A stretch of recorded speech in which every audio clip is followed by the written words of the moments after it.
an absolutely iconic location in Virginia, and I've looked forward to coming here for a long time. But what you find out when you get here, if you're a photographer, is this scene is so big, and you can't get it in focus on one shot. So a trick that I like to do on scenes like this is a trick called focus stacking. And so I'm going to take multiple exposures. I'm going to start with one over here on this side wall where it's got some plants, some moss, there's some color there. And then I'm going to get a focus point on the right wall, and same thing there. I'm going to try to focus on the textures and the rock there to bring out the colors and detail.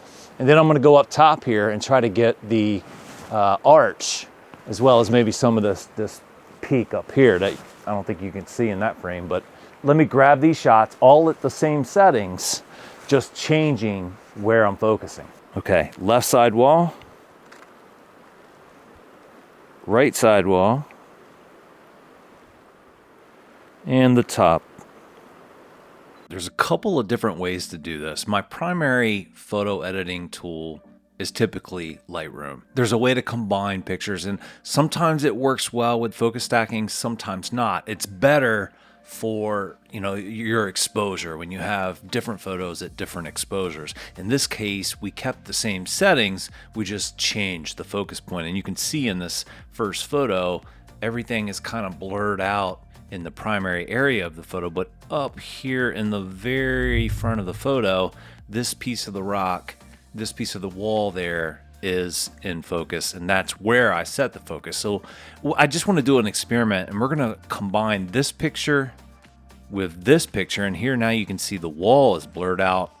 That's real close to the camera, but everything back in here is in focus. And then the third picture is the focus point was up in here. So let's see how this kind of comes together when we just automatically do that. And in order to do that and select all three pictures, right click on the mouse and then photo merge HDR. Let's see what happens. Now what you see here is as the photos are being aligned, Lightroom is pointing out the areas that are going to need to have some slight changes, and it does it automatically. I keep this usually on low or medium, and things typically work out fairly well. Let's click merge and see what it comes up with. And so you see our three photos down here, but now it's created a fourth one, and that is our final product. Let's see how well Lightroom took the focus of the rock wall, both close and then far, and combined them. Okay.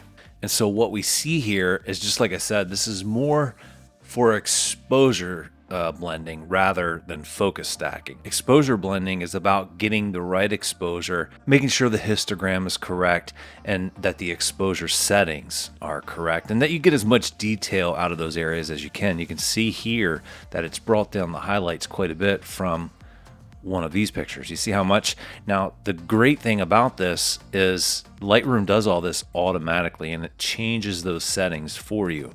And you can see over here all the settings that it's changed for you, and it does produce a lot better detail.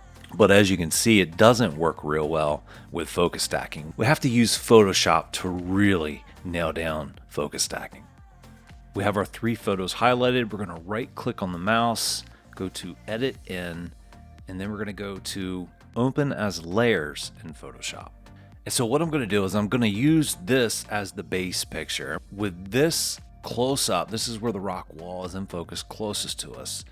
We're going to use this as the base picture, and then we're going to paint in these other two layers.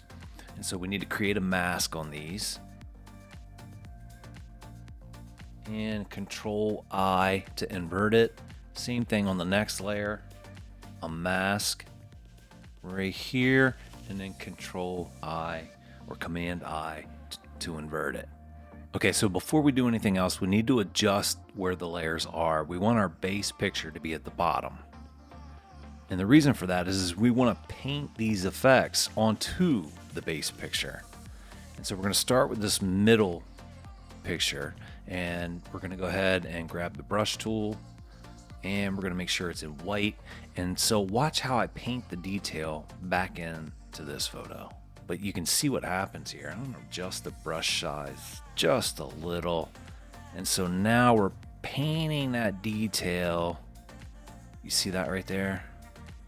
Painting that detail into the photo. And so now we have the focused area up close as well as the focused area in the back. And you can go, this is just a really, really quick example of how to do this. Just to be clear, focus stacking is about taking individual shots where you're focusing in one area or another and then combining them into one photo. In this series of photos, it's a series of 4 photos that I grabbed.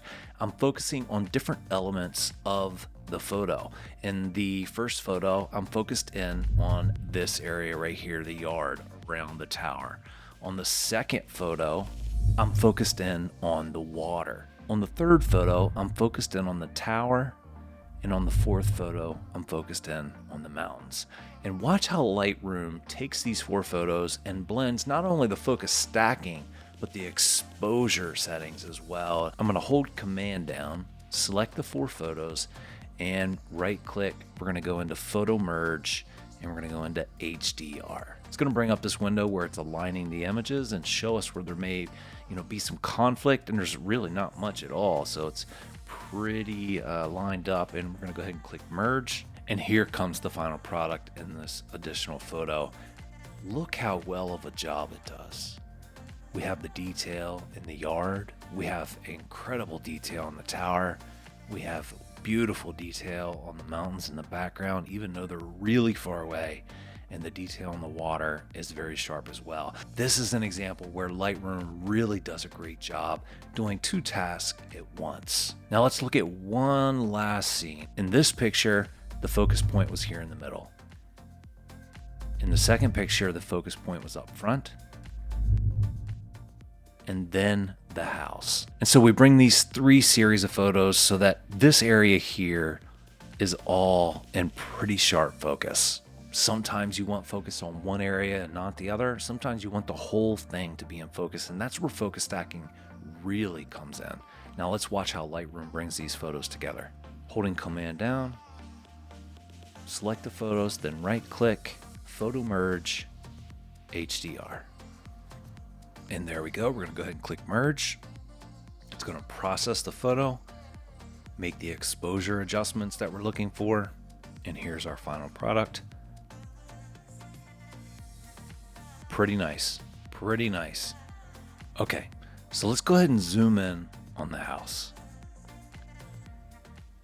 And there we go. And this was quite a ways away.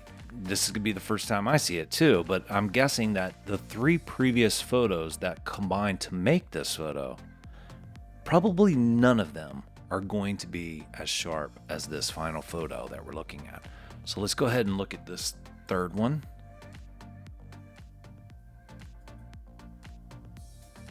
That one's close.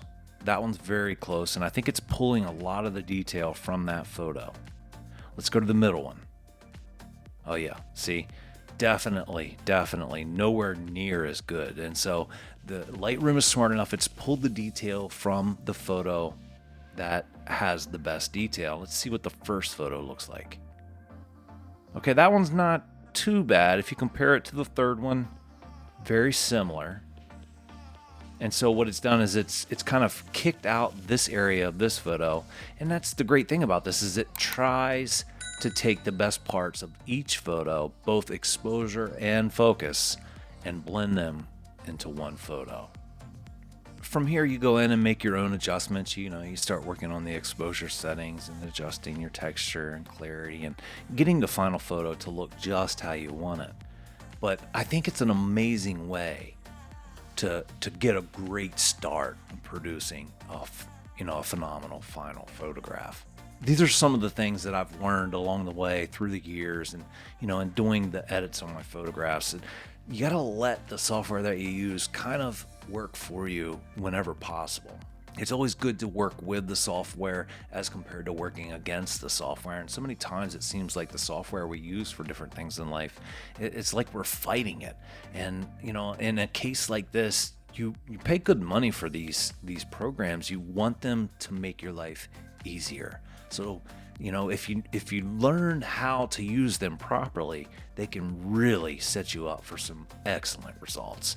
I hope you guys have a wonderful week, and I can't wait to talk to you on the next episode.